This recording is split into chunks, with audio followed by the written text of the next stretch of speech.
Hello जय हिंद साथियों, स्वागत है आप सभी का सत्या एक्सीलेंट यूट्यूब चैनल पे। आज है 28 अक्टूबर 2021 और हम सॉल्व करने वाले 27 अक्टूबर 2021 का पेपर, जो कि कल की डेट में ITI first year second shift का जो पेपर हुआ था उसका आंसर की लेके आ चुके हैं।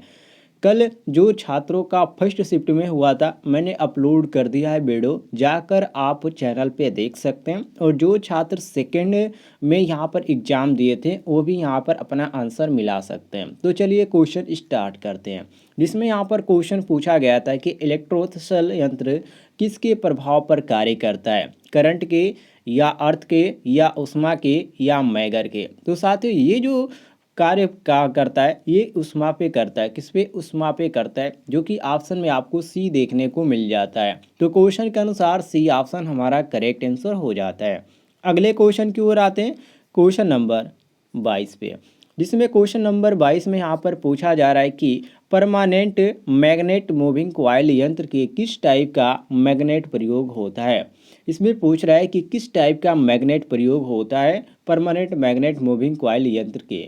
तो यहाँ पर आपको दिया गया हार्ट शू, बी ऑप्शन दिया गया था हॉट वायर, सी ऑप्शन दिया था इंडक्शन टाइप और डी ऑप्शन दिया था कोई नहीं। तो साथियों यहाँ पर आपका सही हो जाता है option number a horse shoe. तो ए ऑप्शन हम क्वेश्चन के अनुसार करेक्ट आंसर मारेंगे। अगले क्वेश्चन की ओर आते क्वेश्चन नंबर 23 पे, जिसमें क्वेश्चन नंबर 23 में पूछा जा रहा है कि मैगर के ओम मीटर में दो कॉइलें कितनी डिग्री पर एक दूसरे से जुड़ी होती हैं, 60 या 120 या 80 या 90। तो साथियों यहाँ पर आपका बिल्कुल करेक्ट हो जाता है 90 अंश। कितना? 90 अंश पे ध्यान रखिएगा। तो ये आपका डी ऑप्शन करेक्ट आंसर हो जाता है। अगले क्वेश्चन पे आते हैं, क्वेश्चन नंबर 24 पे, जिसमें यहाँ पर पूछा गया था कि अर्थ टेस्टर के कितने टर्मिनल होते हैं। जो अर्थ टेस्टर होता है साथियों, इसके जो टर्मिनल होते हैं वो केवल 4 टर्मिनल होते हैं, ध्यान रखिएगा। तो हमारा क्वेश्चन के अनुसार बी ऑप्शन करेक्ट आंसर हो जाता है। आगे बढ़ते हैं हम क्वेश्चन नंबर 25 पे। थोड़ा सा टफ क्वेश्चन पूछा गया था सेकेंड शिफ्ट में। इसमें पूछा गया था कि 3 फेज पावर फैक्टर मीटर में तीनों कॉइल एक दूसरे से कितनी डिग्री पर होती है। 3 फेज में, ठीक है, 3 फेज में यहाँ पर पूछ रहा है। तो 3 फेज में साथियों इसका जो सही हो जाता है 120 अंश सही हो जाता है। जितने भी छात्रों ने 120 अंश मारा, क्योंकि ये काफ़ी इजी क्वेश्चन है, लगभग सभी छात्रों ने मारा होगा। इससे आसान क्वेश्चन आपको देखने को नहीं मिलेगा। आगे बढ़ते हैं हम क्वेश्चन नंबर 26 पे, जिसमें यहाँ पर पूछा गया था क्वेश्चन नंबर 26 में कि सैडेड पोल टाइप इंडक्शन विधि का प्रयोग किस वाट मीटर में किया जाता है। ये यहाँ पर दिया गया फ्रिक्वेंसी मीटर और यहाँ पर आपका दिया गया एमीटर और यहाँ पर आपको इंडक्शन मीटर दिया गया और डी ऑप्शन दिया गया वोल्ट मीटर। तो साथियों यहाँ पर आपका जो सही हो जाता है ऑप्शन नंबर सी करेक्ट हो जाता है इंडक्शन टाइप। तो हम क्वेश्चन के अनुसार सी ऑप्शन करेक्ट आंसर मारेंगे। सभी लोग ध्यान दीजिएगा। आगे बढ़ते हैं हम क्वेश्चन नंबर 27 पे, जिसमें यहाँ पर 27 में पूछा जा रहा है कि मैगर के हैंडल को 160 आरपीएम पर घुमाने पर कितने वोल्ट उत्पन्न करेगा। आरपीएम का यहाँ पर दे दिया गया 160 और हमको वोल्ट का निकालना है। तो इसमें आपका एक सूत्र का प्रयोग करते हैं, उस सूत्र से यदि आप निकालेंगे तो ये आपका जो आ जाएगा 500 वोल्ट आ जाएगा। कितना आ जाएगा साथियों? 500 वोल्ट आ जाएगा। तो ये आपका सही हो जाता है ऑप्शन नंबर डी, बिल्कुल करेक्ट आंसर। आगे बढ़ते हैं हम क्वेश्चन नंबर 28 पे, जिसमें यहाँ पर पूछा जा रहा है कि स्प्रिंग किस धातु के बने होते हैं। जो स्प्रिंग होते हैं साथियों, टेक्निकल क्षेत्र में यदि बात करें स्प्रिंग की कि किस धातु के बनाए जाते हैं, तो ये बनाए जाते हैं फॉस्फर ब्रॉन्ज के।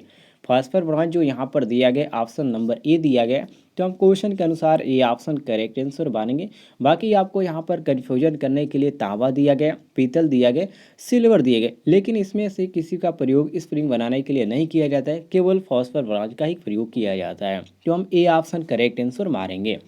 आगे बढ़ते हैं क्वेश्चन नंबर 29 पे, जिसमें यहाँ पर पूछा जा रहा है कि पोस्ट ऑफिस बॉक्स यंत्र का क्या मापने का कार्य करता है, वोल्टेज या रेजिस्टेंस या पावर या करंट। तो साथियों ये आपका जो सही हो जाता है ऑप्शन नंबर बी, जिसको रेजिस्टेंस के नाम से जानते हैं। पोस्ट ऑफिस बॉक्स यंत्र का क्या मापने का कार्य करता है, तो ये रेजिस्टेंस मापने का कार्य करता है, जो कि ऑप्शन में आपको बी ऑप्शन देखने को मिलता है, बिल्कुल करेक्ट आंसर।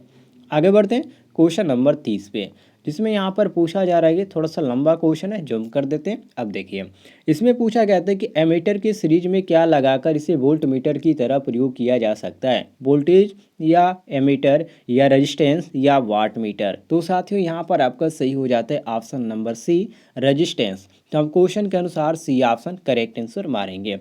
आगे बढ़ते हम क्वेश्चन नंबर 13 पे, जिसमें यहाँ पर क्वेश्चन नंबर 13 में पूछा जा रहा है कि एसी की कम वोल्टेज को अधिक या अधिक वोल्टेज को कम करने का कार्य करता है, ट्रांसफार्मर या आर्मेचर या इन्वर्टर या मोटर। तो साथियों यहाँ पर आपका सही हो जाता है ऑप्शन नंबर ए, जिसको हम बोलते हैं ट्रांसफार्मर। तो ये हमारा क्वेश्चन के अनुसार ऑप्शन नंबर ए बिल्कुल करेक्ट आंसर हो जाता है। सभी लोग ध्यान दीजिएगा, मोस्ट इंपॉर्टेंट क्वेश्चन है ये आपका।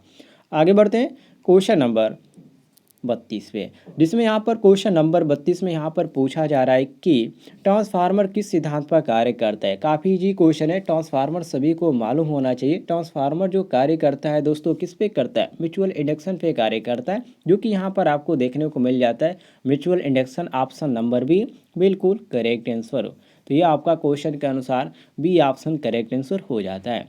आगे बढ़ते हैं क्वेश्चन नंबर 33 पे, जिसमें यहाँ पर 33 में पूछा जा रहा है कि सिंगल फेज ट्रांसफार्मर में वाइंडिंग होती है, एक वाइंडिंग होती है या तीन वाइंडिंग होती है या दो होती है या चार होती है। तो आप इस तरह ध्यान रखिएगा, जो सिंगल फेज जो ट्रांसफार्मर होता है उसमें वाइंडिंग की जो संख्या होती है केवल दो ही होती है, जो एक प्राइमरी होती है और एक आपका सेकेंडरी होती है। तो ये आपका जो सही हो जाता है ऑप्शन नंबर सी बिल्कुल करेक्ट आंसर हो जाता है। अगले क्वेश्चन की ओर आते हैं, क्वेश्चन नंबर 33 पे, जिसमें यहाँ पर दो ही ऑप्शन दिए गए हैं, लेकिन उसमें आपको चार ऑप्शन दिए थे एग्जाम में, लेकिन मैंने दो ही कवर किया क्योंकि समझने की बात है। इसमें पूछा गया था कि जिस वाइंडिंग से सप्लाई दी जाती है उसे खाली स्थान कहते हैं। तो देखिए, जिस वाइंडिंग से हम ट्रांसफार्मर में सप्लाई देते हैं, ठीक है, उसको हम क्या बोलते हैं, उसको बोला जाता है सेकेंडरी। ठीक है, क्या बोल रहे थे, सेकेंड। जिस वाइंडिंग से सप्लाई ली जाती है उसको हम क्या बोलते हैं, सेकेंडरी। और जिस वाइंडिंग से हम ट्रांसफार्मर को सप्लाई देते हैं, मतलब कि जो आपका 11 के, मतलब ये आपका ट्रांसफार्मर है, तो जो आपका मेन सप्लाई आती है 11 के भी, वो हम ट्रांसफार्मर को देते हैं, तो उसको हम प्राइमरी बोलते हैं। लेकिन जो वहाँ से हमारे घरों तक डिस्ट्रीब्यूट होता है, मतलब कि हमारे घरों तक जो सप्लाई आता है उसको हम क्या बोलते हैं, जिस जहाँ से निकल के आती है, इसी को सेकेंडरी बोलते हैं। तो यही आपसे पूछा गया है। तो ये आपका सही हो जाता है ऑप्शन नंबर ये क्वेश्चन के अनुसार बिल्कुल करेक्ट आंसर, कि जिस वाइंडिंग से सप्लाई ली जाती है उसे हम क्या बोलते हैं, सेकेंडरी बोलते हैं। आगे बढ़ते हैं क्वेश्चन नंबर 35 पे, जिसमें पूछा गया क्या क्वेश्चन नंबर 35 में कि ट्रांसफार्मर का कार्य होता है। ट्रांसफार्मर का कार्य क्या होता है साथियों, ट्रांसफार्मर का कार्य होता है वोल्टेज को कम या अधिक करना। और वोल्टेज को कम या अधिक करना जो यहाँ पर दिया गया, हमारा सी ऑप्शन दिया गया। तो हम क्वेश्चन के अनुसार सी ऑप्शन करेक्ट आंसर मारेंगे। आगे बढ़ते हैं क्वेश्चन नंबर 36 पे, जिसमें पूछा जा रहा है कि ट्रांसफार्मर में कौन सी हानियां बदलती रहती है, कॉपर हानियां या आयरन हानियां या कोई हानि नहीं या दोनों हानियां। तो ट्रांसफार्मर में जो हमेशा चेंज होती है वो आपका होता है कॉपर हानि। ये आपका सही हो जाता है ऑप्शन नंबर ए बिल्कुल करेक्ट आंसर। क्वेश्चन नंबर 37 को देखते हैं, जिसमें यहाँ पर पूछा गया, ट्रांसफार्मर से ज़्यादा क्वेश्चन पूछा गया था कि स्टेप अप ट्रांसफार्मर में प्राइमरी की टर्न सेकेंडरी की टर्न से क्या होती है, अधिक होती है या कम होती है। तो ये हमेशा क्या होती है, कम होती है। इसको नोट कर लीजिएगा। अगले क्वेश्चन की ओर आते हैं 38 पे, जिसमें पूछा गया कि ऑटो ट्रांसफार्मर में कितनी वाइंडिंग होती है। ऑटो ट्रांसफार्मर जो वाइंडिंग की संख्या होती है केवल एक होती है। इसको ध्यान रखिएगा, यही एक ऐसा ट्रांसफार्मर है जिसमें वाइंडिंग की संख्या केवल एक रखी जाती है। तो हम डी ऑप्शन करेक्ट आंसर मारेंगे। क्वेश्चन नंबर यहाँ पर 39 पे आते हैं, जिसमें यहाँ पर पूछा गया था कि स्कॉट कनेक्शन में टीजर ट्रांसफार्मर की टैपिंग प्राइमरी वाइंडिंग से कितने प्रतिशत पर ली जाती है। तो ये दोस्तों इसमें जो ली जाती है वो आपका 80% होती है। अब इसमें आपको सी ऑप्शन देखने को मिलता है करेक्ट आंसर। क्वेश्चन नंबर 40 को देखते हैं, जिसमें पूछा जा रहा है कि एक सिंगल फेज ट्रांसफार्मर की प्राइमरी तथा सेकेंडरी वोल्टेज में कितनी फेज अंतर होता है। तो इसमें फेजों के जो अंतर होते हैं केवल 180 अंश होता है। कितना होता है, 180 अंश होता है, जो कि इसमें आपको बी ऑप्शन देखने को मिल जाता है। उम्मीद है आपको जानकारी पसंद आई होगी। पसंद आई तो वीडियो पर लाइक कीजिएगा और चैनल पर नए होंगे तो चैनल को भी सब्सक्राइब कर दीजिएगा। और दोस्तों, जितने भी यहाँ पर क्वेश्चन पूछे जा रहे हैं, जो भी एग्जाम में क्वेश्चन पूछे जा रहे हैं, चाहे वो फर्स्ट ईयर के हो या सेकेंड ईयर के हो, सारी जानकारी आपको बिल्कुल क्रम वाइज बताई जा रहे हैं। यदि आप सारे क्वेश्चनों को देखना चाहते हैं तो आप यूट्यूब चैनल पे जाइएगा, जिस पे लिखिएगा सत्या एक्सीलेंट चैनल। उसके बाद आप प्लेलिस्ट में जाइएगा, प्लेलिस्ट में आप जाएंगे तो इलेक्ट्रीशियन पेपर, उसके बाद electrician first year paper, electrician second year और साफ कैलकुलेशन एंड साइंस, और भी बहुत सारे आपको प्लेलिस्ट बनाए गए हैं, जिसमें एक प्लेलिस्ट में आपको देखने को मिलते हैं 10-12 वीडियो देखने को मिलते हैं। तो आप देखकर आसानी से एग्जाम फाइट कर सकते हैं, कोई भी दिक्कत नहीं है। उम्मीद है आपको जानकारी पसंद आई होगी। पसंद आई तो वीडियो पर लाइक कीजिएगा और ज़्यादा से ज़्यादा शेयर कीजिएगा।